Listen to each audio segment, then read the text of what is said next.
আপনারা কয়দিন ধরে এখানে বন্দি অবস্থায়? 8 দিন ধরে। হ্যাঁ, তাহলে খাচ্ছেন কিভাবে আপনারা? মানে যতটুকু বাসায় শুকনা খাবার আছে ওটা দিয়ে খাচ্ছেন।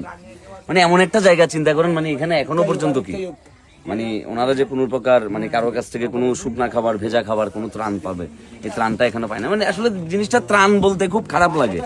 ঠিক আছে, মানে এই মানুষগুলোর তো আসলে জীবন এরকম না। আব্বা আপনি একটু আগে আসতে পারবেন? কেমন আছেন বাবা? জানি তো ভালো নাই। ধরেন আর কেউ আছে এদিকে বাসায়? ওই যে ওনারা দিছেন। তাহলে চিন্তা করেন, মানে আমাদের টিমের ছেলেপেলেরা আমরা সবাই আসলে চেষ্টা করছি যে আমাদের ভাই ব্রাদার যারা আছে যে আমরা এমন সব জায়গায় যাওয়ার জন্য যেখানে আসলে কি মানুষজন আসে না। মানে এদিকে একটু দেখাও যে মানে এই যে জায়গাটাতে এদিকে আসলে যাওয়ার সুযোগ নাই, মানে চারিদিকে পানিই দেখা যাচ্ছে। মানে ওনারা আসলে যাবে কোথায়?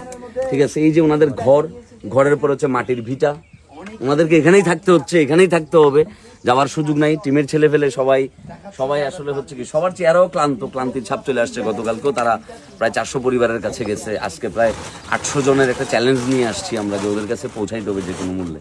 তো টিমের সকলের কাছে আমরা কৃতজ্ঞ, আর আপনারা যারা আমাদেরকে ভালোবাসা দিয়ে গেছেন আপনাদের প্রতি আমরা কৃতজ্ঞ যে আমরা আসলে চেষ্টা করতেছি যে যতটুকু সম্ভব মানুষের কাছে পৌঁছানো, এবং যারা খাবার পায় না তাদের কাছে হচ্ছে কি কিছুটা খাবার পৌঁছায় দেওয়ার জন্য।